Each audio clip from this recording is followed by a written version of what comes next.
Are you ready?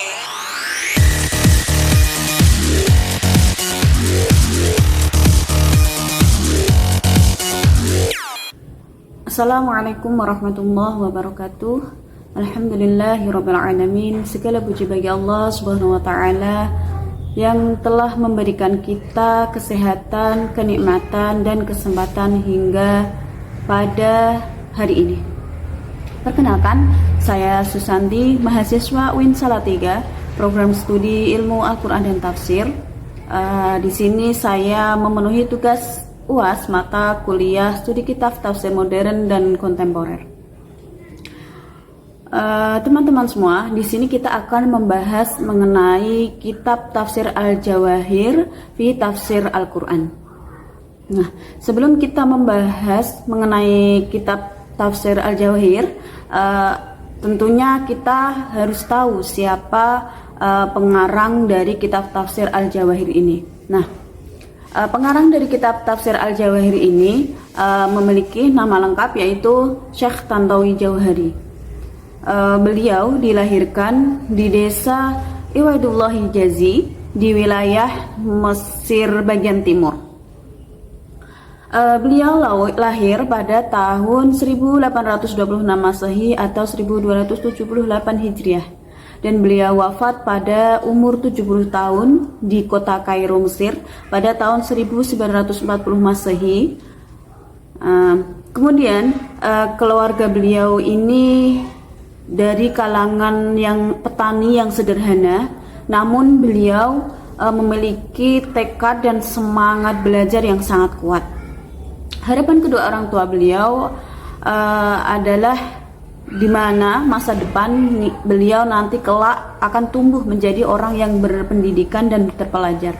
Nah, harapan kedua orang tua beliau ini kemudian hari menjadi kenyataan. Nah, beliau menjadi seorang cendekiawan di negerinya hingga dikenal oleh dunia dengan karya tafsir ilminya. Selanjutnya kita akan membahas mengenai tafsir ini. Nah, tafsir ini memiliki nama lengkap Al-Jawahir fi Tafsir Al-Quran Al-Karim, namun lebih dikenal dengan sebutan Tafsir Al-Jawahir. Karya ini terdiri dari 25 jilid, ditambah satu jilid tambahan yang disebut Mulhaq Al-Jawahir. Jilid tambahan tersebut memuat penjelasan rinci mengenai teori-teori ilmu pengetahuan alam, hukum-hukum syariat, yaitu Al-Ahkam Al-Syariah, serta perbedaan pendapat di dalamnya. Kemudian penulisan tafsir ini dimulai ketika Jauhari Tantawi mengajar di Madrasah Dar al-Ulum. Awalnya tafsir ini merupakan bahan pengajaran untuk para muridnya, dan sebagian lagi ditulisnya dalam majalah Al-Malaji Al-Abbasiyah. Nah, hal ini mengindikasikan bahwa ia mulai menerbitkan tafsir tersebut setelah tahun 1310 Hijriah atau 1893 Masehi. Nah, dengan demikian dapat disimpulkan bahwa ia mulai menulis tafsir Al-Jawahir pada usia yang masih tergolong muda, yakni 23 tahun. Berdasarkan paradigma metodologi tafsir yang dikembangkan Al-Farmawi, tafsir ini menggunakan metode tahlili atau analisis. Dengan menggunakan metode ini, Tantawi mencoba menjelaskan makna ayat Al-Quran dari mulai aspek lafadz sampai penjelasan segi-segi yang dianggap beliau penting. Tentunya memiliki hubungan dengan kandungan ayat. Nah, dalam pandangan mufasir, ciri khas metode ini terdapat pula dalam tafsir ini, yaitu penulisan tafsir sesuai dengan urutan ayat dalam mushaf, yaitu bisa dikatakan tartib al-mushaf. Nah, kemudian langkah-langkah metodologis yang beliau tempuh dalam tafsir ini ialah yang pertama, melalui penafsiran awal surat dengan membuat outline penafsiran surat yang akan ditafsirkan dalam bentuk maqasid dan pasal. Yang kedua, mengelompokkan 1, 2 atau lebih ayat yang akan ditafsirkan dalam sebuah tema. Kemudian yang ketiga, menjelaskan penafsiran lafadz atau al-tafsir al-lafzi. Kemudian yang keempat, menjelaskan penafsiran ayat secara luas dan terperinci dengan memasukkan teori-teori ilmu kealaman. Kemudian yang kelima, memberikan penjelasan tentang ilmu pengetahuan yang dianggap beliau penting untuk menambah keluasan penafsiran dengan memberikan anak judul tersendiri. Kemudian yang keenam, menambahkan kisah yang diambil dari pengalaman pribadinya. Yang ketujuh, menambahkan gambar-gambar penafsiran. Nah, tafsir Al-Jawahir ini memiliki corak sesuai dengan latar belakang ditulisnya tafsir tersebut, bahwa tafsir tersebut ini bercorak tafsir ilmi, atau dengan kata lain, tafsir tersebut ingin menyingkap keajaiban-keajaiban ayat Al-Quran dengan temuan-temuan ilmu pengetahuan. Tafsir ilmi juga didefinisikan dengan pemanfaatan teori-teori ilmu pengetahuan untuk menjelaskan kandungan ayat-ayat Al-Quran.